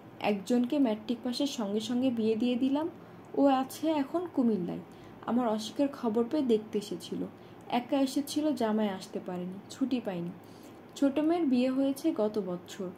নানান কাণ্ড করে মেয়ে নিজেই বিয়ে করলো। ভদ্র সমাজ তা বলা যায় না, বড়ই লজ্জার ব্যাপার। অথচ এই মেয়েটাই ভালো ছিল, খুব নরম স্বভাবের মেয়ে। রাতে একা ঘুমাতে পারতো না। ভদ্রমহিলা ছোট মেয়ের ঘটনাও পুরোটা বর্ণনা করলেন, দাড়ি কমা কিছুই বাদ দিলেন না। মিসির আলী বললেন, আপনার ছেলে তন্ময় সম্পর্কে বলুন, আপনার কাছে ওর কথাই শুনতে এসেছি। ওর কথা আমি কি বলবো? ওকে কি আমি দেখেছি? শুধু পেটেই ধরেছি। ও যখন কথা বলা শিখলো তখন তার বাবা আমাকে দূর করে দিল। সন্ধ্যাবেলা আমার ঘরে এসে বলল, মোমেনা, রিকশায় ওঠো। রিকশায় ওঠার ব্যাপারটা আপনি আগে একবার বলেছেন। একবার বললে আবারও বলা যায়। দুঃখের কথা বারবার বললে দুঃখ কমে, সুখের কথা বারবার বললে সুখ বাড়ে। এজন্য দুঃখের কথা সুখের কথা দুটোই বারবার বলতে হয়। আপনার স্বামী আপনাকে বাড়ি থেকে বের করে দিয়েছিল কেন? সেটা আমি আপনাকে বলবো না, সেটা লজ্জার ইতিহাস। আপনি অনুমানই বুঝে নেন। লোকটা পাগল ধরনের ছিল। ছেলেও হয়েছে বাপের মতো। বাপ যদি হয় 6 আনা, ছেলে হয়েছে 10 আনা। এই কথা কেন বলছেন? কেন বলবো না? 100 বার বলবো। আমার ছেলের মুখের উপর বলবো। অবস্থা বিবেচনা করেন। অবস্থা বিবেচনা করলে আপনিও বলবেন। তন্ময়ের তখন বাবা মারা গেছে। সে বলতে গেলে দুধের শিশু। আমার বিবাহ হয়েছে, আমি চলে গেছি জামালপুর। এ অবস্থায় তন্ময়কে মানুষ করেছে তাদের ম্যানেজার, নিজের সন্তানের মতো মানুষ করেছে। তার সঙ্গে আমার ছেলে কি ব্যবহারটাই না করলো। সন্ধ্যাবেলা বাড়ি থেকে বের করে দিল। আমাকে যেমন সন্ধ্যাবেলা বাড়ি থেকে বের করে দিল, তাদেরকেও বাড়ি থেকে বের করে দিল। ম্যানেজার আর তার মেয়ে। মেয়েটা বিয়ে পড়ে, কি সুন্দর পরীর মতো দেখতে। ওই মেয়েকে আপনি দেখেছেন? জি না, দেখিনি, লোকমুখে শোনা। আমার সবই লোকমুখে শোনা। ওনারে কি আপনার ছেলের বাড়িতে থাকতেন? হ্যাঁ। কেন বের করে দিলেন কিছু জানেন? কিছু জানি না, ছেলে শুধু বলেছে সে এখন থেকে একা থাকতে চায়, মানুষ তার ভালো লাগে না। কয়েকটা কুকুর নাকি বসেছে, কুকুর নিয়ে থাকে। ম্যানেজার সাহেব কখন কোথায় থাকেন জানি না, কোথায় থাকেন, তবে চাকরি করেন না, চাকরি ছেড়ে দিয়েছেন। আপনার ছেলে এখন ওই বাড়িতে একাই থাকে? কিছুক্ষণ আগে কি বললাম, কতগুলো কুকুর পালে, আগে দারোয়ান ছিল, কাজের লোক ছিল, একে একে সবাই চলে গেছে, এখন শুনি একলাই থাকে। চাকরি ছেড়ে চলে গেছে কেন? জানি না কেন, সম্ভবত কুকুরের ভয়, দৈত্যের মতো এক একটা কুকুর। এখন আপনি বলেন, জীবন বড় না চাকরি বড়? আপনার স্বামী কিভাবে মারা গিয়েছিলেন? একটু আগে তো বলেছি, কাকড়া বিছার কামড়ে মারা গেছে, রেলের গুদামে ঢুকেছে। আপনার প্রথম স্বামীর মৃত্যুর কথা জিজ্ঞাসা করছি। অপঘাতে মৃত্যু, দোতলার সিঁড়ি থেকে পিছলে পড়ে মরে গেল। সিঁড়ি থেকে পড়ে কেউ মরে? আপনি বলেন। হাত পা ভাঙে, কিন্তু মরবে কেন? মিসির আলীর মনে হলো এনাকে কিছু জিজ্ঞাসা করা অর্থহীন। অসুখ বিসুখ দুঃখ কষ্ট এই মহিলাকে পর্যুদস্ত করেছে। তিনি তার ব্যক্তিগত হতাশার কথাই বলবেন, তার চিন্তা চেতনা নিজেকে নিয়েই। ইনি কথা বলতে পছন্দ করেন। যারা যত বলতে পছন্দ করে তারা অধিকাংশ সময় অর্থহীন কথা বলে। কথা বলে আরাম পায় বলেই কথা বলা। সেসব কথা অধিকাংশই হয় বানানো। মিসির আলী যে জানতে চান তা ইনি হয়তো বলতে পারবেন না, তবু চেষ্টা চালিয়ে যাওয়া। আপনার ছেলের অসুখের কথা কি মনে আছে? ছোটবেলায় অসুখ হয়ে গেল। কেন মনে থাকবে না, মনে আছে, কালাজ্বর হয়েছিল। এখন আপনি বলুন, আপনি কি শুনেছেন কারো কালাজ্বর হয়? শুনেননি, কারণ কারোর হয় না। এটা হলো আমার কপাল। যে জিনিস কারো হবে না আমার কপালে সেটা থাকবে। কালাজ্বরে ব্রহ্মচারী ইঞ্জেকশন দিতে হয়, সেই ইঞ্জেকশন পাওয়া যায় না, উল্টাপাল্টা চিকিৎসা। সেই চিকিৎসায় কি হলো দেখেন, জিহ্বা কালো হয়ে গেল। দেখলে ভয় লাগে। তন্ময় যে কারো সঙ্গে মেশে না, কারো সঙ্গে কথা বলে না, এই জন্যই বলে না, একা একা থাকে। আপনাকে বলে রাখলাম, সে বিয়েও করতে পারবে না। কে বিয়ে করবে এই ছেলেকে? একবার হাঁ করলে মেয়ে দৌড়ে পালাবে। আমি হলাম মা, আমিই ভয় পেতাম, মুখের দিকে তাকাতাম না। এইবার তার ম্যানেজারকে আমি বলেছি, তোমার সাহেবকে বলো কত নতুন নতুন চিকিৎসা বের হয়েছে, এই রোগেরও চিকিৎসা আছে। তোমার সাহেবের তো টাকা পয়সা আছে, বিলাত ও আমেরিকায় গিয়ে চিকিৎসা যেন করে। ওনার কি অনেক টাকা পয়সা? এক সময় ছিল, এখন নেই। তার বাবার টাকা পয়সা ছিল, নানান ব্যবসাপাতি ছিল। টঙ্গীতে চামড়ার কারখানা ছিল, নারায়ণগঞ্জে ছিল সুতার মিল। শেষে মতিভ্রম হলো, সব বিক্রি করে দিল।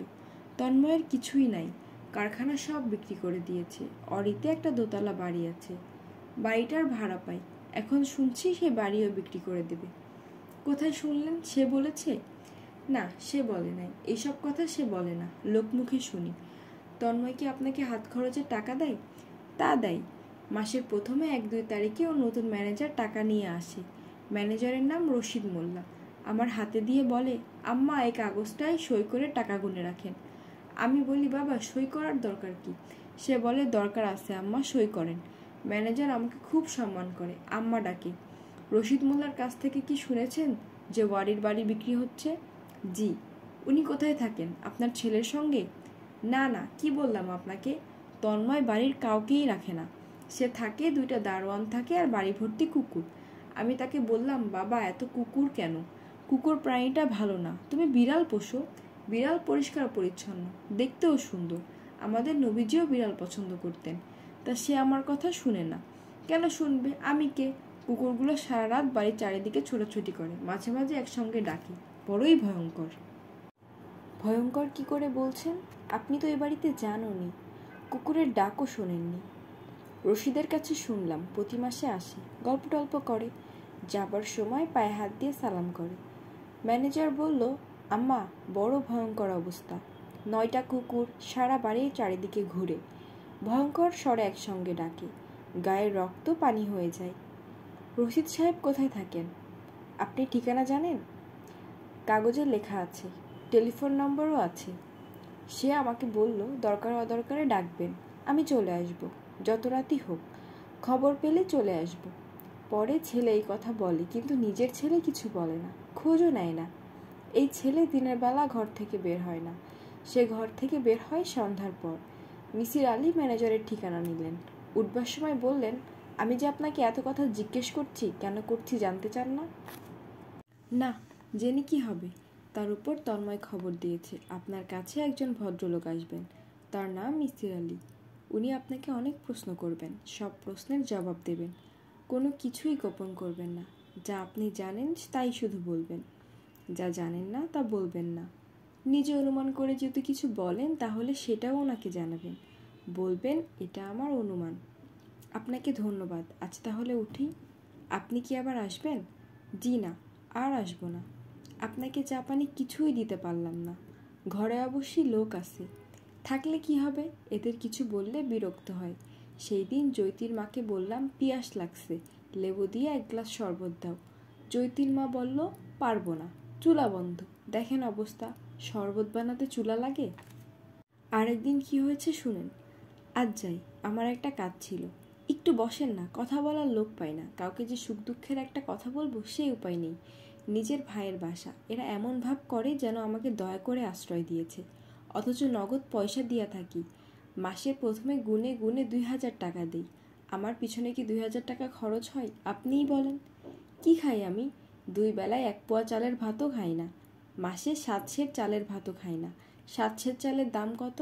ধরেন 90। মাছ তরকারি ধরেন 300, বেশিই ধরলাম। এত খাই না। রাতে 1 কাপ দুধ খাই।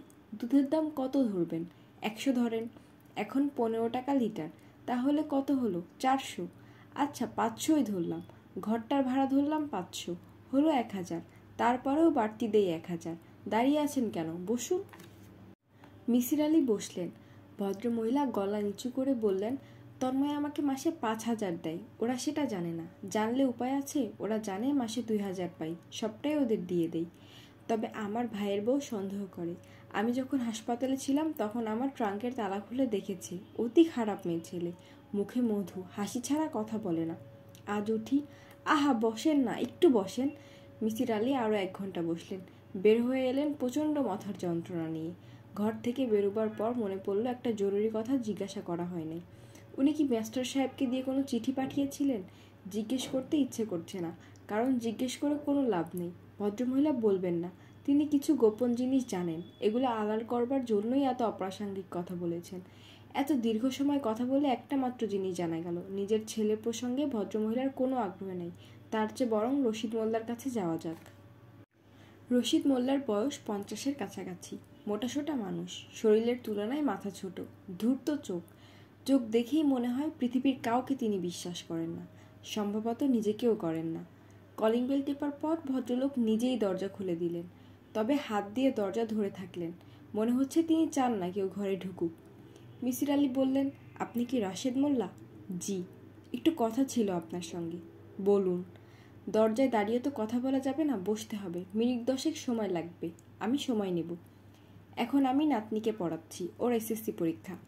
আমি না হয় অপেক্ষা করি, নাতনির পড়া শেষ করে আসুন। রশিদ মোল্লা বিরস মুখে দরজা ছেড়ে সরে দাঁড়ালেন। বসার ঘর ছোট হলেও সুন্দর করে সাজানো। সবচেয়ে যা আশ্চর্যের ব্যাপার তা হচ্ছে ফুলদানি ভর্তি টাটকা গোলাপ, মনে হচ্ছে এইমাত্র গাছ থেকে ছিঁড়ে আনা হয়েছে। রশিদ মোল্লা বিরক্ত গলায় বললেন, কি বলবেন বলুন। আপনার নাম কি, কোত্থেকে এসেছেন? আমার নাম মিসির আলি। রশিদ মোল্লা চমকালো না। এই নাম আগে শুনেছেন, তেমন কোনো লক্ষণও দেখালো না, অথচ তার নাম এই লোক শুনেছেন। তার খবর দিয়ে এসেছে মুশফিকুর রহমানের মার কাছে। রশিদ মোল্লা কঠিন গলায় বলল, আমার কাছে কি ব্যাপার? কয়েকটা ব্যাপার জানতে চাচ্ছিলাম। ইচ্ছে হলে জবাব দেবেন, ইচ্ছে না হলে জবাব দেবেন না। আপনি কে, কেন প্রশ্ন করছেন তা তো বলবেন। আপনি কি পুলিশের লোক? জি না। প্রশ্নটা কি? মুশফিকুর রহমানের ম্যানেজার হিসেবে আপনি কতদিন ধরে কাজ করছেন? তা দিয়ে আপনার দরকার কি? আমার জানা দরকার। আপনার দরকার কেন? আমি একটা বিষয় নিয়ে অনুসন্ধান করছি। কি বিষয়? মুশফিকুর রহমান প্রতি মাসে আপনাকে 5,000 টাকা দেন তার মাকে দেওয়ার জন্য। তার মা 2,000 টাকা রাখেন। আমার ধারণা বাকি 3,000 টাকা তিনি জমা রাখেন আপনার কাছে। বছরে হয় 36,000 টাকা, 10 বছরে হবে 3,60,000 টাকা। আপনি কতদিন ধরে টাকা দিচ্ছেন? আপনাকে কে পাঠিয়েছে? কেউ পাঠায়নি, নিজেই এসেছি। আমি যে আপনার কাছে একেবারেই অপরিচিত তাও কিন্তু না। আপনার স্যার নিশ্চয়ই আমার কথা আপনাকে বলেছেন। কতদিন ধরে আপনি টাকা দিচ্ছেন? আমার মনে নেই। আপনি তো রসিদ রাখেন, পুরনো রসিদ কি আপনার কাছে আছে নাকি অফিসে জমা দিয়েছেন? রশিদ মোল্লা ক্লান্ত গলায় বললেন, স্যার আপনি বসুন। মিসির আলি বসলেন। রশিদ মোল্লা বললেন, চায়ের কথা বলে আসি, আপনি চা খান তো? খাই। ভদ্রলোক চায়ের কথা বলে মিসির আলির সামনে বসলেন। তার চোখে ভীতভাব, মনে হচ্ছে অসম্ভব ভয় পেয়েছে। এতটা ভয় পাবার কারণও মিসির আলির কাছে স্পষ্ট নয়। রশিদ সাহেব, জি, ওই মহিলা কত টাকা আপনার কাছে আছে তা নিয়ে আমার মাথা ব্যথা নেই। আমি অন্য কিছু আপনার কাছে জানতে চাই। যা জানতে চাই দয়া করে বলবেন, মিথ্যা বলার চেষ্টা করবেন না। কারণ থাক, কারণটা এখন আপনাকে না বললেও চলবে। কি জানতে চান স্যার? মুশফিকুর রহমান সাহেব সম্পর্কে বলুন। কি বলবো? যা জানেন বলুন। উনি লোক কেমন? খুবই ভালো লোক। এটা আমার একার কথা না, যাকে ইচ্ছা আপনি জিজ্ঞেস করুন। যাকে জিজ্ঞেস করবেন সেই বলবে। ওনার জিহ্বায় একটা সমস্যা আছে, তাকে নিয়ে এই জন্য লোকজন নানান আজে বাজে কথা ছড়ায়। কী ধরনের আজে বাজে কথা? যেমন ধরেন ওনার মাথা খারাপ, এইসব আর কি। আপনার ধারণা ওনার মাথা ঠিক আছে? অবশ্যই ঠিক আছে। আমি তো শুনেছিও উনি বিরাট এক বাড়িতে একা থাকেন। একা থাকলেই তো মানুষ পাগল হয়ে যায় না স্যার? বিয়ের আগে আমিও একা থাকতাম। উনি শুধু যে একা থাকেন তাই না, 9টা কুকুর পোষেন। এটা কি ঠিক? জি ঠিক, ওনার বাবা পুষতেন, এই জন্য উনিও পুষেন। কুকুর পোষা তো স্যার অপরাধ না। বাড়িতে দারোয়ান, মালি, কাজের লোক কেউ নেই? জি না। উনি কি নিজে হেঁটে দেখান? জানি না স্যার, কখনো জিজ্ঞাসা করিনি। আপনি কি ওই বাড়িতে কোনো মহিলা দেখেছেন? আমি ওই বাড়িতে কখনো যাইনি। মিসির আলি খানিকক্ষণ চুপ থেকে আন্দাজে ঢিল ছুড়লেন। স্বাভাবিক গলায় বললেন, রূপবতী এক মেয়ে যে মুশফিকুর রহমান সাহেবের কাছে মাঝে মধ্যে আসেন, তার নাম কি? রশিদ মোল্লা দৃঢ় গলায় বলল, ওনার কাছে কোনো মহিলা কখনোই আসেন না স্যার। আপনি কি নিশ্চিত? জি স্যার। মিসির আলি বললেন, আগের ম্যানেজার সাহেবের মেয়ের নাম কি? স্যার আমি জানি না। মেয়েটি দেখতে কেমন? ওনাকে আমি কোনো দিন দেখি নাই, কি করে বলবো দেখতে কেমন? কোনো দিন দেখেননি তাহলে মুশফিকুর রহমানের মাকে কি করে বললেন খুব সুন্দর মেয়ে? রশিদ মোল্লা হতভম্ব গলায় বলল, স্যার আপনি কি আইবিএর লোক? মিসির আলি হাসলেন। হ্যাঁ না কিছু বললেন না। লক্ষ্য করলেন রশিদ মোল্লা তীব্র ভয়ে অস্থির হয়ে গেছে। চা এসেছে। সে চায়ে চুমুক দিতে গিয়ে মুখ পুড়িয়ে ফেলেছে। কিছুটা চা ছলকে তার শার্টে পড়েছে। আগের ম্যানেজার সাহেব কোথায় থাকেন আপনি জানেন? জি না স্যার, জানি না। বিশ্বাস করুন জানি না। আমার কথা বিশ্বাস না করলে আমি কোরআন শরীফ হাতে নিয়ে বলতে পারি। আপনার কথা বিশ্বাস করছি, আপনি এত ভয় পাচ্ছেন কেন? ভয় পাচ্ছি না তো, কেন শুধু শুধু ভয় পাবো? আমি কোনো পাপ করলে ভয় পেতাম, আমি কোনো পাপ করিনি। কোনো পাপ করেননি? ছোটোখাটো পাপ করেছি, সে তো স্যার সবাই করে, মানুষ মাত্রই পাপ করে। মিসির আলি সিগারেট ধরাতে ধরাতে বললেন, মেয়েটার সঙ্গে শেষ কবে আপনার কথা হয়? রশিদ মোল্লা ভয়ঙ্কর চমকে উঠে বললেন, আমার সঙ্গে কোনো কথা হয়নি। মিসির আলি কিছু বললেন না, নিঃশব্দে সিগারেট টানতে লাগলেন। রশিদ মোল্লা রীতিমতো ঘামতে শুরু করল। রশিদ সাহেব, জি স্যার। আপনার ভয়ের কোনো কারণ নেই। আপনি সত্য গোপন করে ভয়ের কারণ ঘটাতে পারেন। কি কথা হলো তার সঙ্গে? আমার সঙ্গে স্যার কোনো কথা হয়নি। একবারই আমি ওনাকে দেখেছি, তাও বছরখানেক আগে। অফিসে আসলেন, পরিচয় দিলেন, আমি খাতির করে বসালাম। তখন লক্ষ্য করলাম খুবই সুন্দর মেয়ে। উনি বললেন স্যারের সঙ্গে কথা বলতে এসেছেন। আমি বললাম স্যারের সঙ্গে কথা হবে না। উনি কারোর সঙ্গে কথা বলেন না, যা বলার আমাকে বলতে হবে। উনি তখন স্যারের একটা চিঠি দেখালেন। স্যার চিঠি লিখে ওনাকে ডেকে পাঠিয়েছেন। আমি এই কথা স্যারকে বললাম। স্যার খুবই অবাক হলেন। স্যার বললেন, চিঠিটা নিয়ে এসো, মেয়েটাকে বলো চলে যেতে। আপনি তাই করলেন? তাই করলাম, তবে মেয়ে স্যার চিঠি দিল না, চিঠি নিয়েই চলে গেল। খুব কাঁদছিল। আমার স্যার এমন মায়া লাগলো। মিসির আলি উঠে দাঁড়ালেন, হালকা গলায় বললেন, উঠি। রশিদ মোল্লা তাকে বাড়ির গেট পর্যন্ত এগিয়ে দিয়ে এলেন। মিসির আলি বললেন, আমি আপনাকে আর কোনো প্রশ্ন করব না, আপনি নিজ থেকে যদি কিছু বলতে চান বলতে পারেন। রশিদ মোল্লা প্রায় কাঁদো কাঁদো গলায় বললেন, আমি আপনাকে যা বললাম এর বেশি আমি কিছুই জানি না। বিশ্বাস করুন, কোরআন শরীফে হাত দিয়ে বলতে বললে আমি কোরআন শরীফে হাত দিয়ে বলবো। আপনি তাহলে আর কিছু বলতে চান না? জি না। আর একটি মাত্র প্রশ্ন, আপনার বসার ঘরে টাটকা গোলাপ ফুল দেখলাম, আপনার গাছের গোলাপ? জি স্যার, আমার মেয়ের টবে হয়েছে। এই গোলাপগুলোর নাম তাজমহল। স্যার দাঁড়ান, আপনার জন্য কয়েকটা ফুল নিয়ে আসি। মিসির আলি গোলাপের জন্য অপেক্ষা করতে লাগলেন। বাড়ি ফিরে মিসির আলি দেখলেন খাঁচায় 2টি চড়ুই পাখি। বধূ পাখির খাঁচার সামনে বসে মুগ্ধ হয়ে পাখি দেখছে। তাকে দেখে মনে হচ্ছে আগে সে চড়ুই পাখি দেখেনি, এই প্রথম দেখছে, এবং পাখির সৌন্দর্যে সে অভিভূত। মিসির আলির গায়ের কোট খুলতে খুলতে বললেন, কেউ এসেছিল? জেনা। মিসির আলি আশাহত হলেন। তিনি ভেবেছিলেন মুশফিকুর রহমান নয়, হয়তো এসেছিলেন। চড়ুই পাখি দুটিকে সেই খাঁচায় ঢোকার ব্যবস্থা করেছে। এখন বোঝা যাচ্ছে এই জটিল কাণ্ডটি করেছে বধূ। খাঁচা এবং চড়ুই পাখির প্রতি বধূর এই অতি আগ্রহের কারণ এখন পরিষ্কার হলো। পাখি দুইটা আপনি আপনি হান্দাইছে, তাই নাকি? হ, আমি ঘর ঝাড় দিতেছিলাম, দেখি ভিতরে বইয়া কুটুর কুটুর চাই। আমি দৌড় দিয়া ঝপাং কইরা খাঁচার দরজা বন্ধ করলাম। গুড। বাটিত কইরা পানি দিলাম, পানি খাইছে, চুমুক দিয়া খাইছে। আচ্ছা। মিসির আলি পাখি দুটির প্রতি তেমন আগ্রহ বোধ করছে না।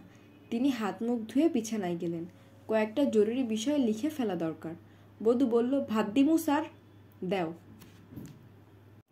বধূ ভাত বাড়তে গেল না, উবু হয়ে খাঁচার সামনে বসে রইল। মিসির আলি নিঃশ্বাস ফেলে ভাবলেন, পাখি দুটি যদি বধূ নিজে খাঁচায় না ঢোকাতো তাহলে কি সে এতটা আগ্রহবোধ করত? মুরগি ডিম পেড়ে চেঁচিয়ে পাড়া মাথায় তুলে। সেসব মুরগি ডিম পাড়ার দৃশ্য দেখে তারা চুপ করে থাকে, সম্ভবত বিরক্তই হয়। মিসির আলি খাতায় বড় বড় করে লিখলেন, মুশফিকুর রহমান। এটি হচ্ছে শিরোনাম। শিরোনাম বড় করেই লিখতে হয়, মূল অংশ থাকে ছোট হরফে লেখা। তিনি দ্রুত লিখতে লাগলেন।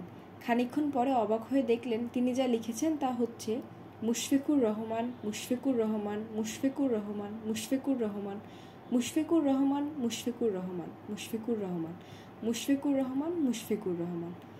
মিসির আলি নিজের লেখার দিকে খুবই অবাক হয়ে তাকিয়ে রইলেন। ব্যাপার বুঝতে পারছেন না।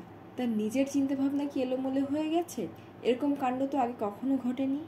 তিনি বড় ধরনের সমস্যার মুখোমুখি হয়েছেন, তবে এ জাতীয় সমস্যার মুখোমুখি তো তিনি আগেও হয়েছেন, কখনো এমন বিচলিত বোধ করেননি। এবার করছেন কেন? মুশফিকুর রহমান নামের মানুষটি তাকে কি ধাঁধায় ফেলে দিয়েছে। মানুষটি কি একজন মানসিক রোগী, নাকি সে ভান করছে? সে মানসিক রোগী হলে সমস্যা সহজ, সে যদি ভান করে তাহলে সমস্যা মোটেই সহজ নয়। লোকটি তার কাছে কি চাচ্ছে তাও স্পষ্ট নয়। শুরুতে সে বলেছে সে একটি প্রেমের গল্প শোনাতে চায়। এখনও প্রেমের গল্পের অংশে আসা হয়নি। প্রেমের গল্পটি ভালোভাবে শোনা দরকার। আগের ম্যানেজার সাহেবের মেয়ে ব্যাপারটিকে জটিল করে তুলেছে। তৃতীয় যে খুনটির কথা বলা হচ্ছে তার সঙ্গে কি এই মেয়েটি যুক্ত? হবার সম্ভাবনাই বেশি। মুশফিকুর রহমানের পরিচিত লোকের সংখ্যা সীমাবদ্ধ। এই মেয়ে তার পরিচিতদের একজন। তবে যাকে হত্যা করা হবে তাকে কি কেউ চিঠি দিয়ে ডেকে আনবে, তাও অফিসে? এত বড় ভুল কি মুশফিকুর রহমান করবে? করার কথা নয়। তবে ভয়ঙ্কর বুদ্ধিমান কিছু মানুষও মাঝে মাঝে হাস্যকর বোকামি করে বসে। নিউ ইংল্যান্ডে জনি ম্যান নামের এক সাইকোপ্যাথের গল্প, ক্রিমিনোলজির বিখ্যাত গল্পের একটি। সে অসম্ভব ধূর্ততার সঙ্গে 11টি খুন করল। নিখুঁত পরিকল্পনা, নিখুঁত কাজ, পুলিশের মাথা খারাপ হয়ে যাবার জোগাড়। কিন্তু 12 নম্বর খুনটি সে করল নিতান্ত বোকার মতো। যে মেয়েটিকে খুন করবে তাকে এক পার্টি থেকে বের করে আনলো। বের করে আনার আগে মেয়েটির সঙ্গে নাচলো, ছবি তুললো, রাস্তায় এসে আইসক্রিমের দোকানে আইসক্রিম খেলো। খুনের আধা ঘন্টার মধ্যে সে ধরা পড়লো। পুলিশ যখন তাকে জিজ্ঞাসা করলো, এত বড় বোকামি তুমি কি করে করলে, সে হাই তুলতে তুলতে বলল, আমার ধারণা ছিল শেষ খুনটি আমি খুব বুদ্ধি খাটিয়ে করেছি, আগের কাজগুলো ছিল বোকার মতো। এরকম কোনো ব্যাপার তো মুশফিকুর রহমানের ক্ষেত্রেও ঘটতে পারে। আচ্ছা, তিনি নিজেও কি খুব বোকার মতো একটা কাজ করেননি? তার কি উচিত ছিল না ম্যানেজারের কাছ থেকে রানুর ঠিকানা নিয়ে আসা? ম্যানেজার নিশ্চয়ই জানে। রানুর ঠিকানা ছাড়াও মুশফিকুর রহমানের টেলিফোন নাম্বার আনা দরকার ছিল। এখন চলে গেলে কেমন হয়?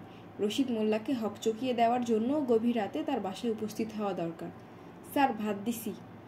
মিসির আলি বিছানা থেকে নামতে নামতে বললেন, ভাত পরে খাবো রে বধূ, আমি একটা কাজ ছেড়ে আসি। কই যাইবেন? একটা কাজ সেরে আসি, খুব জরুরি। ভাত খাইয়া যান। ভাত খাইতে কয় মিনিট লাগবো? এসে খাবো। মিসির আলি রশিদ মোল্লার বাসায় রাত 11:30টায় উপস্থিত হলেন। এত দেরি হবার কারণ তিনি বাসা ভুলে গেছেন। 2 ঘন্টা আগে যে বাড়িতে এসেছেন সেই বাড়ির ঠিকানা ভুলে যাওয়া একটা বিস্ময়কর ঘটনা। এই বিস্ময়কর ঘটনাই তার জীবনে ঘটল। রশিদ মোল্লা বাতি নিভিয়ে শুয়ে পড়েছিলেন। কলিং বেল শুনে দরজা খুললেন। আঁতকে উঠে শুকনো গলায় বললেন, কি ব্যাপার স্যার? মিসির আলি কোমল গলায় বললেন, ভালো আছেন? রশিদ মোল্লা এই সামাজিক সৌজন্যমূলক প্রশ্নের জবাব না দিয়ে তাকিয়ে রইলেন। মিসির আলি বললেন, আপনার বাসায় কি টেলিফোন আছে? জি আছে। একটা টেলিফোন করব। আসুন, ভেতরে আসুন, বসুন আপনি। টেলিফোন সেটটা শোবার ঘরে, আমি নিয়ে আসছি। রশিদ মোল্লার সঙ্গে সঙ্গে তার পরিবারের অন্য সবাইও জেগে উঠেছে। অল্প বয়সী একটি মেয়ে পর্দার আড়াল থেকে উকি দিয়ে গেল। মনে হচ্ছে এই মেয়েটিই গোলাপের চাষ করে। তিনি রশিদ মোল্লাকে হকচকিয়ে দিয়ে এসে পরিবারের সবাইকে হকচকিয়ে দিয়েছেন। নিন স্যার, টেলিফোন করুন। কত নাম্বারে করবেন? মিসির আলি বললেন, আপনি নাম্বারটা বলুন।